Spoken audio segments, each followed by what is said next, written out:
Madragoas da Amália, com António Vieira. Muito boa noite, sejam bem-vindos a mais uma edição das Madragoas. Já fui acusado de dizer sempre as mesmas palavras no início deste programa. Eu sempre digo sempre isto, mas é uma defesa, Para não estar a pensar naquilo que vou dizer, acabo sempre por quase de forma automática dizer as mesmas palavras. Peço desculpa aos meus ouvintes, prometo mais originalidade, mas eu também acho ao mesmo tempo que esta é uma época obcecada com a originalidade. Queremos ser todos muito originais. Não sei se o meu convidado concorda ou não comigo. Ele é o Filipe Luís, autor do livro que temos hoje em cima da mesa. Já lá vamos. Concordas com isto que eu disse ou não? Sim, porque há um bocadinho a percepção de que o que faz a diferença é mesmo a diferença. É mesmo ser diferente. E lembro-me de um sketch de humorístico brasileiro que ele dizia muito: mania de ser diferente. E torna-se uma mania, realmente. Eu acho que as coisas simples... Eu gosto de coisas simples. Acho que as coisas simples, desde que não tenham pretenciosismos, não sejam kits, não sejam, como é que é dizer, não queiram ser... Não queiramos ser nós, nem fazer das coisas mais do que elas são. E, portanto, as coisas simples e as pessoas simples acaba por ser, e a escrita simples, acaba por ser a melhor forma de comunicação e de interação entre as pessoas. Filipe, eu peço sempre aos meus convidados para que no início do programa, e principalmente quando é a primeira vez na Rádio Amália, para que eles se apresentem. Uma apresentação que é muito necessária neste caso é dizer que tu és o autor do livro Presidentes que Mudaram Portugal, a Vida, as Histórias e as Polémicas. É o livro que nos acompanha ao longo desta emissão das Madragoas. Mas, além disso, além de seres autor deste livro, o que é que tens para dizer acerca de ti, para que os meus ouvintes te possam conhecer melhor, tendo em conta que tu também conheces muitos ouvintes da Rádio Amália também, por isso estás aqui com um significado especial. Estávamos a conversar sobre isso antes de iniciarmos esta gravação. E o teu barbeiro é? O teu barbeiro é ouvinte da Rádio Amália, por isso segue já um abraço para ele. O Sr. Mariano. O Sr. Mariano, um grande abraço se me está a ouvir. Fica aí a menção ao Sr. Mariano. De mim, exatamente. Eu sou jornalista há quase 30 anos. Trabalho na revista Visão desde a sua fundação, sou editor de Política Nacional. Portanto, basicamente, enfim, a minha atividade centra-se na atualidade nacional. Embora eu tenha outros interesses e fiz ao longo da minha carreira e sempre que posso continuo a fazer reportagens um bocadinho mais fora da caixa, fora da política, no desporto, em grandes eventos internacionais e reportagem. Gosto muito de reportagem. E a minha praia é mesmo fazer reportagem. Não quer dizer que não se façam boas reportagens na área da política, mas gosto de ir para além disso. No entanto, de facto, a especialização é política.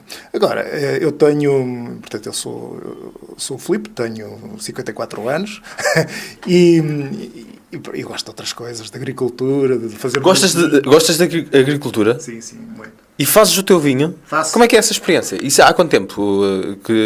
É uma descoberta recente? Ou... Desde que me lembro, é de família. É de família, origens familiares.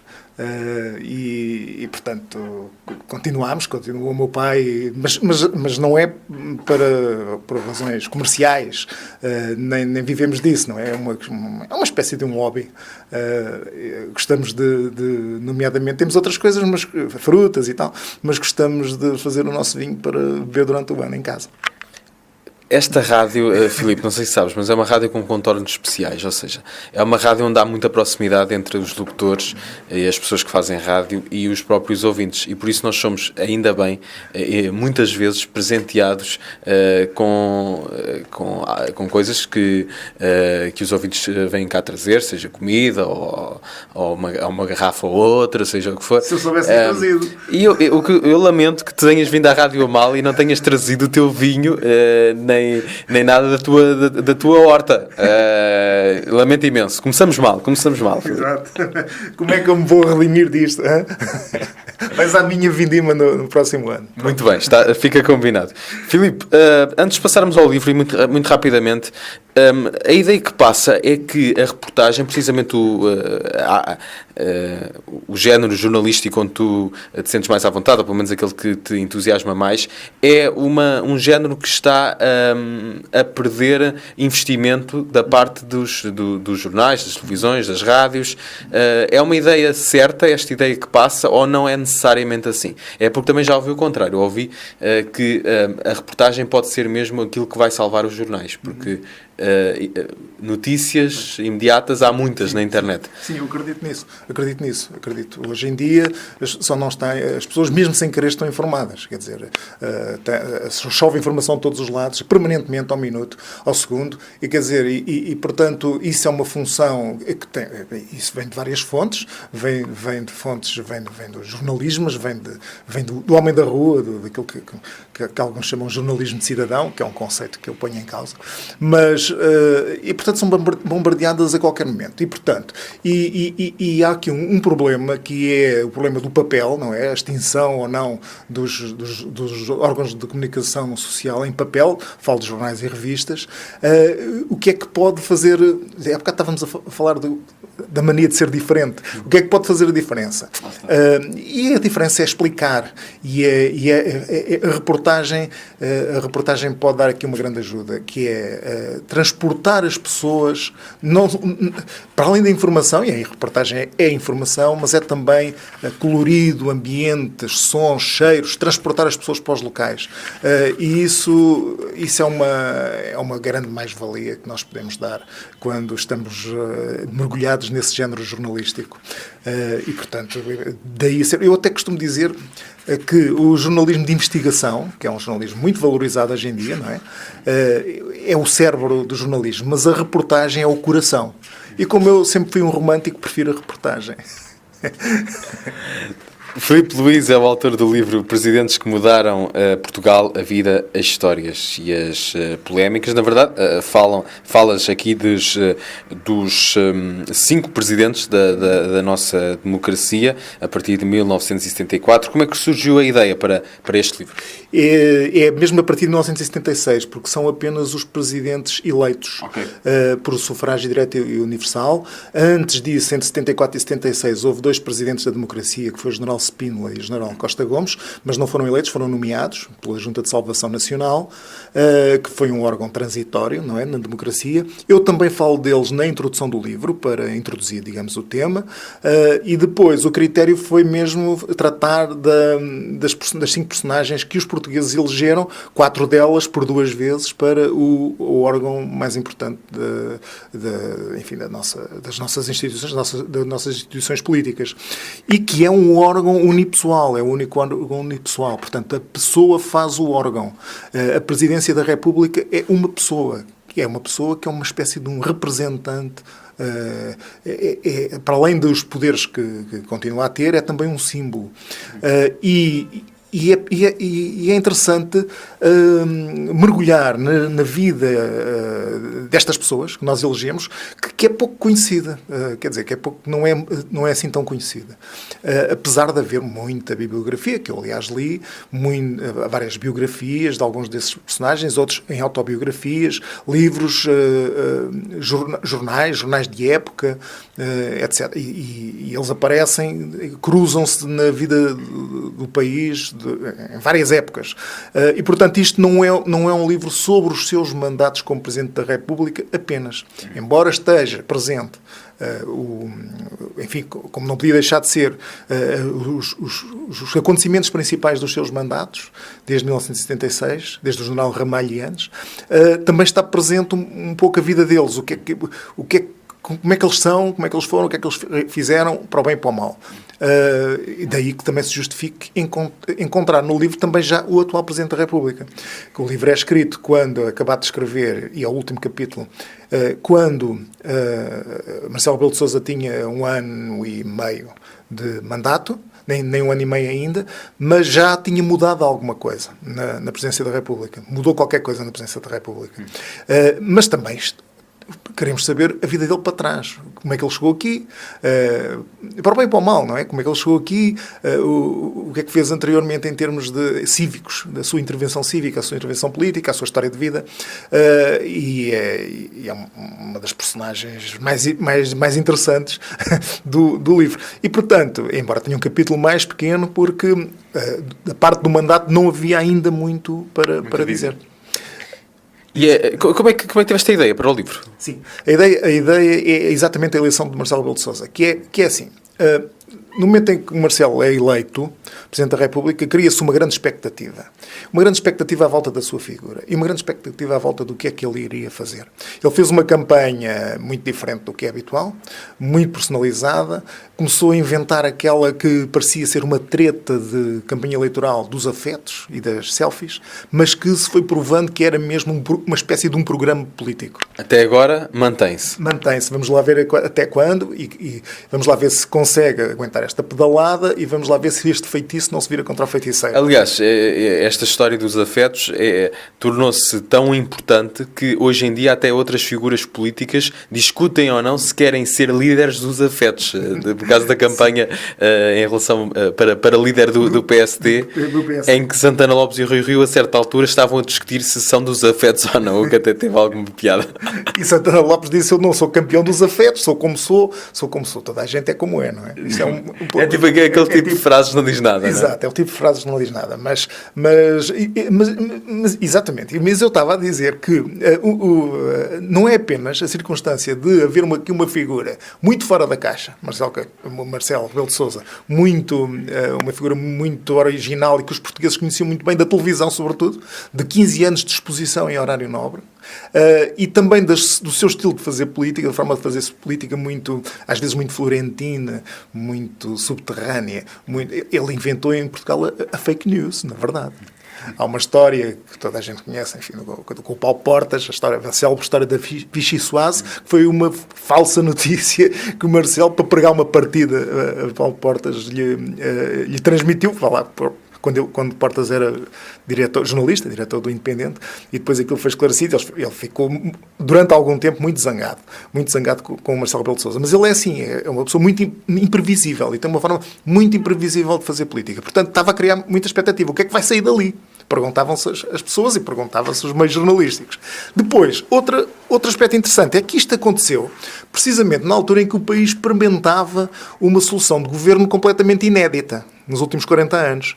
E, portanto, as expectativas políticas, ou seja, a política voltou a ser interessante. Não é? E as expectativas criadas, o que é que isto vai dar, eram enormes. E isso dá-me um pretexto para fazer um livro que parte para os outros presidentes que nós elegemos.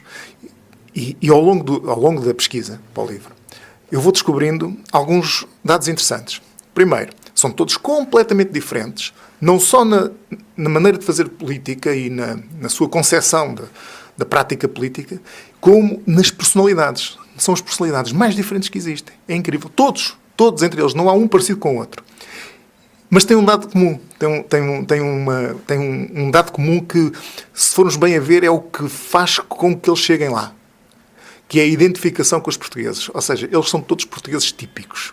Já vamos desenvolver mais sobre isso e também sobre outras coisas que te acabaram por surpreender. Estavas aí a meio de um raciocínio. Em primeiro lugar, eram essas semelhanças entre eles. Já vai explicar melhor isso, mas temos de ouvir agora obrigatoriamente fado. E vamos fazê-lo também aqui com a ajuda do Filipe. Eu já, sou sincero, já não me recordo bem das vozes que me pediste, mas se bem me lembro, Hermínia Silva, parece-te bem? Hermínia Silva, sim. Vou dar de beber a alegria. A alegria que é, aliás, uma das características de alguns dos presidentes, não de todos, mas já podemos falar sobre isso. Vou dar de beber a alegria e depois Carlos Ramos com um clássico, Não Venhas Tarde. Aqui está, este Não Venhas Tarde de Carlos Ramos, numa noite em que eu converso com o Filipe Luís, ele é o autor do livro Presidentes que Mudaram Portugal. Filipe, estávamos nós aqui a encontrar semelhanças entre estes 5 presidentes e também entre eles e os portugueses. Sim. Estavas a meio desse raciocínio. Sim, portanto, eles são realmente muito diferentes, mas todos conseguem ser eleitos. 4 deles 2 vezes. Marcelo Rebelo de Sousa, vamos ver. Primeiro, se está interessado em candidatar-se a um segundo mandato, seria a primeira vez que não aconteceria, se não estiver interessado. Se estiver, o mais provável é que, na sequência do que aconteceu com todos os outros, venha a ser reeleito. Eles têm um ponto comum, que é serem portugueses típicos, embora de origens muito diferentes, mas eles identificam-se. Olha, eu até conto uma história, que dá um bocadinho, parece um fait divers, mas dá um bocadinho, é simbólica, do ponto de vista simbólico é importante. Mário Soares chegou a dizer, ele nunca, estes presidentes também nunca se deram bem uns com os outros. Convém que se diga. Nunca se deram bem uns com os outros. Tiveram sempre atrito. Há sempre uma tensão latente. No passado, não quer dizer que quando estão no cargo, isso se reflita muito em relação uns aos outros. Mas tem um passado de conflito. Mário Soares com Ramalhianos e com Cavaco. Cavaco com Soares e com Sampaio. Sampaio com Soares e com Cavaco e com Marcelo, que depois acabou por... É interessante porque os únicos que ficaram amigos acabaram por ficar amigos foi Jorge Sampaio e Marcelo Rebelo de Sousa. Foram os únicos que ficaram, mas começaram por ser adversários políticos e por não morrer de amores um pelo outro. E, portanto, há aqui muitas diferenças. Agora, a verdade é que o Mário Soares chegou... Era a história que eu ia contar. Chegou a dizer que um ruivo de olhos claros nunca poderia vir a ser eleito Presidente da República em Portugal. Não jogava a bota com a perdigota. Ele dizia isto não por qualquer preconceito de pele, não é? Mas porque era o símbolo que ele dava, é demasiado estrangeirado. Porque ele também queria dizer outras coisas. Sampaio era demasiado... tinha um pensamento demasiado elaborado e complicado para poder comunicar. Comunicava mal com os portugueses. Estava muito influenciado por referências que não eram muito familiares ao comum do cidadão. Enquanto que Soares não, imediatamente se adapta como um camaleão a um ambiente de peixeiras, não é? No meio de uma praça, ou um ambiente de palácio de Buckingham com a Rainha de Inglaterra. Com a mesma facilidade, Mário Soares se adaptava imediatamente a qualquer ambiente, o que não acontecia com Sampaio. Então, simbolicamente, Soares dizia, um ruivo de olhos claros nunca pode ser eleito Presidente da República. No entanto, isso aconteceu. Olha, no dia seguinte a Sampaio ter sido eleito pela primeira vez Presidente da República, eu fui à casa dele fazer-lhe uma pequena entrevista. E depois fui conduzido até aqui... aqui perto ali na rua Padre António Vieira, ali para a zona perto da Rua Artilharia 1, para aqui Eduardo VII, e aquilo tem uns quintalinhos, os prédios têm, é muito comum em Lisboa terem assim um quintalinho comum para trás, nas traseiras. E fomos lá para tirar uma fotografia no exterior. Passámos pela cozinha, estava a mulher Maria José Rita ali a arrumar qualquer coisa na cozinha e mostrou-me o bacalhau que tinha de molho para o jantar. Ou seja, Jorge Sampaio eleito não vai jantar fora com a sua tertúlia política, não vai festejar alguma coisa com a família. Não, no dia seguinte tinha, prosaicamente, bacalhau de molho para o jantar. Portanto, é um português típico, certo? Confirma-se, apesar dos olhos claros e da tez ruiva. É caso para dizer que o bacalhau não engana. Exato, um fiel amigo. Pronto. Não há português, quer dizer, não há português que não... Há exceções, mas não há português que não goste do fiel amigo. E Jorge Sampaio não era exceção. Isto é um lado simbólico. Mas tem outros de muita... Ele, por exemplo, esta história, o título é O Poder da Lágrima Fácil. Ou seja, ele, apesar de ser ruivo e de olhos claros, não é frio, não é um nórdico frio. Era uma pessoa que se emociona. É muito emotivo. É o mais emotivo dos presidentes. Emocionava-se em público. Chegava a chorar em público. Até na televisão, as pessoas talvez se lembrem. Portanto, isto era parte... estes pequenos pormenores identificam as pessoas, mesmo intuitivamente, sem querer, sem saberem bem porquê, acabam por se identificar numa pessoa em quem votam e vão votar nela. Mário Soares tem essa capacidade de adaptação e também era o rei do improviso, pouco planeamento, português típico. O Ramalhianos foi um português típico do seu tempo como militar, correu o Império Português, portanto foi como era normal num oficial das Forças Armadas antes do 25 de Abril, fazerem missões, terem missões nas então chamadas províncias ultramarinas, e ele correu-as todas. Portanto, um português Português típico como também? os navegadores, não é? É um português que vem da Beira Baixa, não é? Criado na província, tem origens rurais, de Alcaíns. Cavaco Silva é o que sabemos também, origens rurais, no Algarve. É o presidente onde se nota mais a mobilidade social. É a pessoa que vem mais de baixo e que vai subindo na vida a pulso, não é? Coisa que ele muitas vezes se gabou de ter acontecido. E isso também contribui para formatar a sua personalidade, uma personalidade mais desconfiada, mais retraída, mais prudente. E repara, eu conto a história, conto algumas histórias pouco conhecidas e algumas inéditas. Esta é conhecida, que é quando ele chumbou um ano no liceu, o pai, por castigo, pô-lo a trabalhar, a sachar o milho do quintal do avô, em vez de ir para a praia, as férias todas. E Cavaco Silva nunca mais se esqueceu, não é? E pronto, depois nunca mais chumbou, e quando chega a Lisboa para a universidade, é numa época em que começa a haver distúrbios, contestação estudantil ao regime ainda de Salazar, e Cavaco às vezes é acusado, mas ele andou sempre, quer dizer, nunca pensou nisso. Era acusado. Nunca se meteu nada disso. Qual era o pensamento político dele antes do 25 de Abril? Estava satisfeito com a situação? Não, ele não queria meter-se em complicações e fugia delas, queria fazer o seu cursozinho, porque ele não queria ser expulso da universidade e voltar a pegar no cabo da enxada. E isso é compreensível. Isso ajuda a formatar aquilo que é Cavaco Silva. É um português absolutamente típico. É o português mais normal de todos. Na verdade, com as suas qualidades e os seus defeitos. Não é? E no caso de Marcelo? Marcelo está no meio do povo, digamos assim. O caso de Marcelo é o presidente com origens mais elitistas de todos.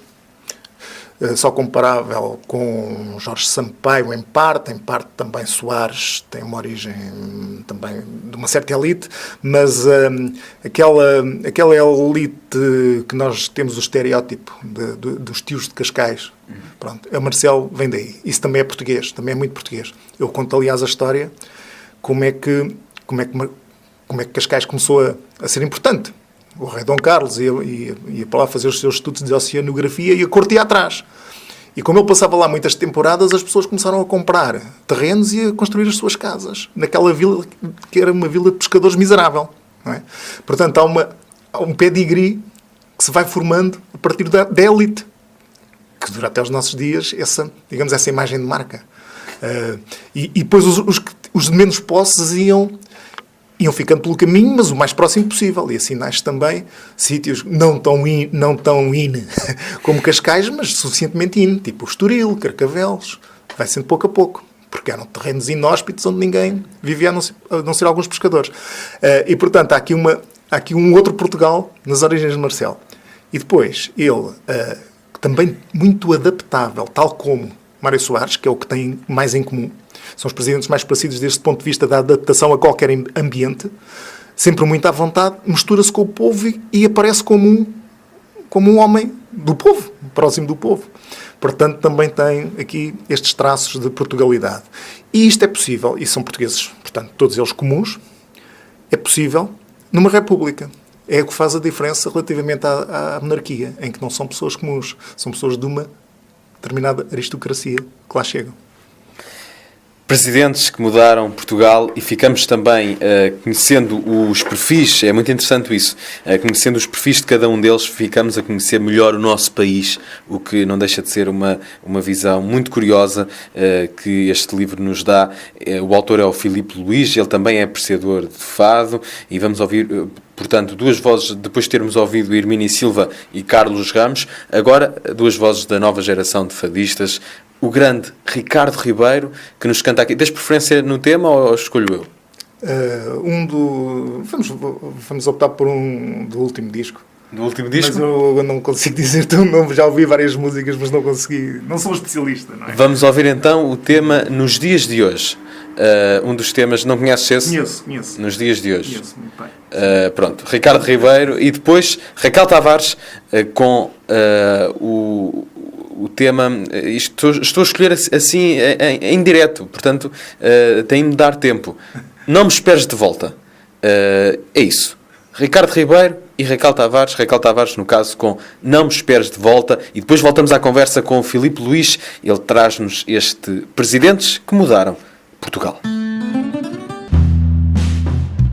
Aqui está este Não Me Esperes de Volta, um dos temas que está incluído no disco Raquel, o último trabalho da Raquel Tavares. Ela que, entretanto, vai ter por aí uma novidade, vai editar um disco em que canta temas de Roberto Carlos, do cantor brasileiro. Por isso, a seu tempo também vamos falar sobre isso aqui na nossa Rádio Amália.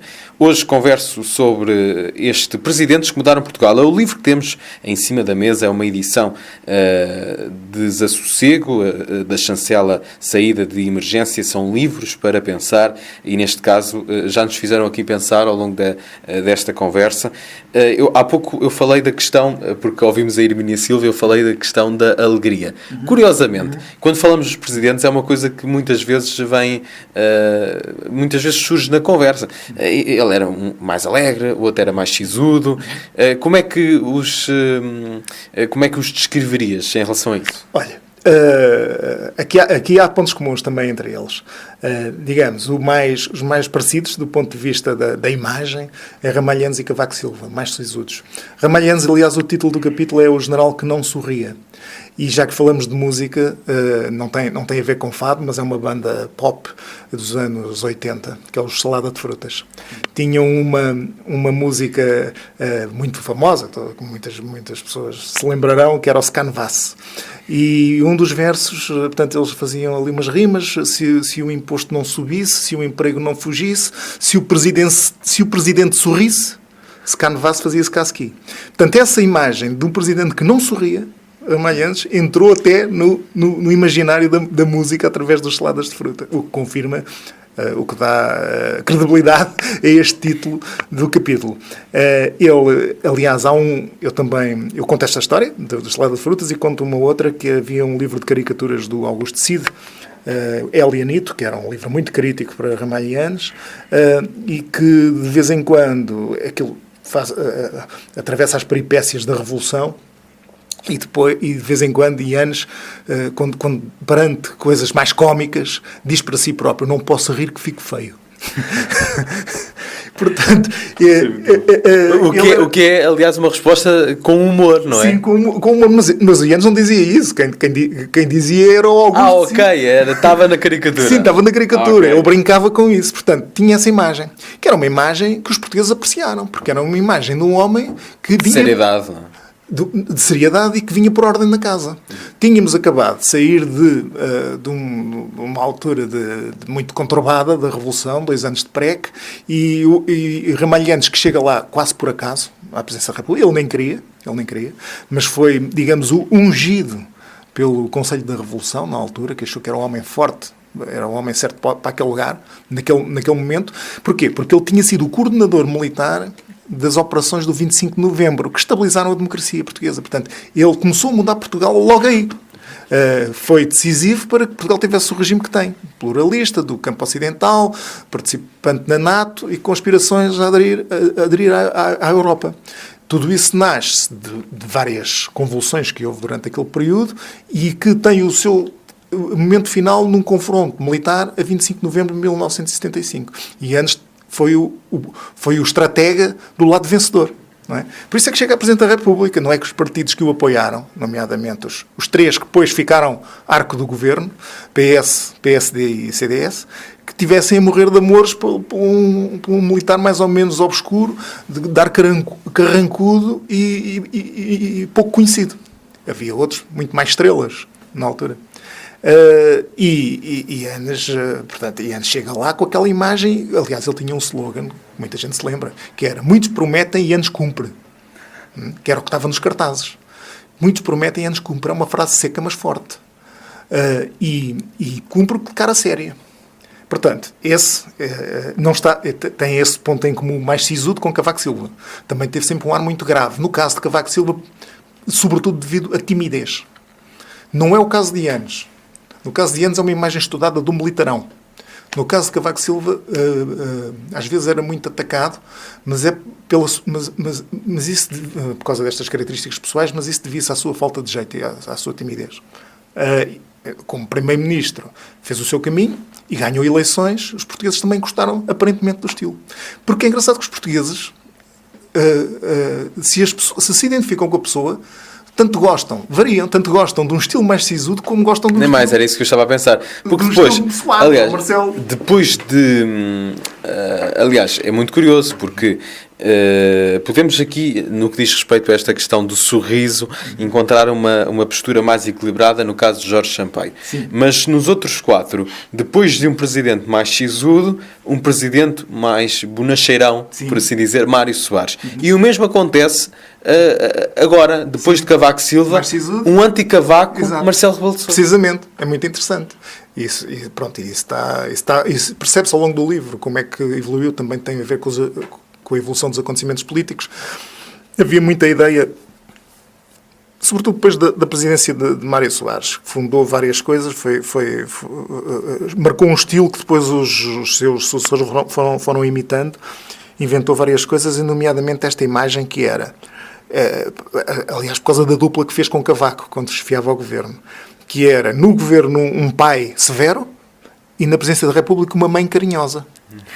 Era isso que Mário Soares encarnava na presidência da República.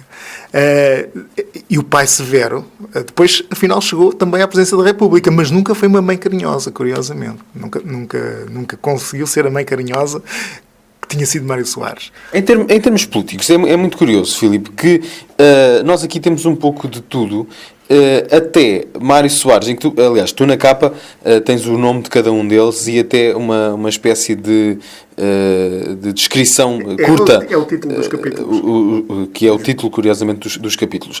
E temos desde republicano, socialista e laico, muito forte, Mário Soares, até Cavaco Silva, que é o homem que não queria sequer ser político.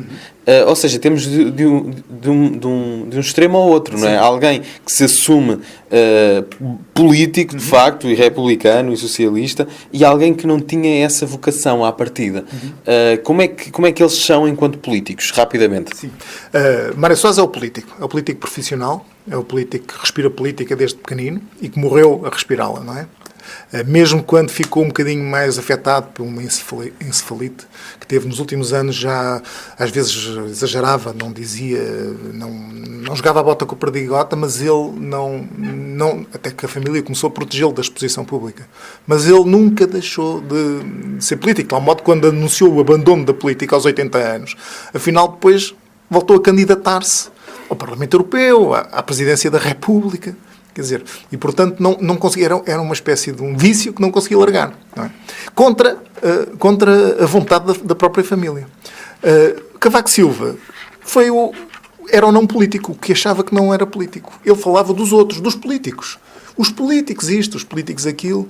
Nunca se assumiu como político. Curiosamente, uma estratégia ou era genuíno? É uma estratégia, é genuíno e é uma estratégia. Como é que eu vou explicar isto? Que é, ele foi o político, na verdade, que mais tempo exerceu o poder em Portugal. 20 anos. 10 anos como Primeiro-Ministro e 10 anos como Presidente da República. Não há nenhum como ele. Tanto tempo na política. E, no entanto, continuava a falar dos políticos como se fossem os outros. Isto vem das tais raízes rurais, prudentes, um bocadinho muito influenciadas pela ideologia do Estado Novo, em que as pessoas não se podiam meter em política, não é? E quem se metesse em política era sinal de, por um lado, se fosse político, era aldrabão, que é aquilo que os portugueses identificam, político igual a aldrabão. Portanto, Cavaco Silva, com a sua imagem de seriedade, nunca admitiria ser político, só logo por causa disso. A segunda é que meter-se em política podia dar problemas. Foi assim que ele cresceu e foi criado. E como nunca foi um contestatário nessa altura, porque ele queria, de facto, se engrar na fazer a vidinha dele. Fazer a vida dele, sim. Como todos os portugueses, por isso é que é um português normal, como a maioria das pessoas. Não é? ele depois portanto, reage contra o rótulo político. E ele tem isso por estratégia porque sabe que esse discurso é simpático para as pessoas. Sempre. É quase como se, já que sou assim, deixa cá aproveitar. Sim. Já que tenho este perfil, deixa cá aproveitar. Nos outros casos, também há coisas interessantes para dizer. Porque, e no caso de Ramalhantes e de Marcelo Rebelo de Sousa, e terás também a oportunidade de falar do Jorge Sampaio, mas no caso de Ramalhantes, era um militar. E no caso de Marcelo Rebelo de Sousa, sempre esteve na política, mas nos últimos anos destacou-se mais até como no comentário televisivo, em que também fazia política, de alguma maneira. Sim, com certeza. Nunca deixou de ser político. Marcelo Rebelo de Sousa é também um homem que respira política. Ele vem de uma família muito ligada à política. O pai dele foi ministro no tempo do Estado Novo, foi também governador-geral em Moçambique, nomeado pelo governo de então.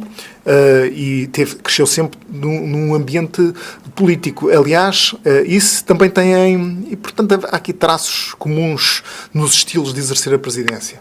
Tem isso em comum com Mário Soares. Nenhum dos outros foi assim. Mesmo Jorge Sampaio, que começou na política muito novo, como líder estudantil, mas já era um universitário. Aliás, quando ele se destacou como líder estudantil, até já tinha completado o curso de Direito.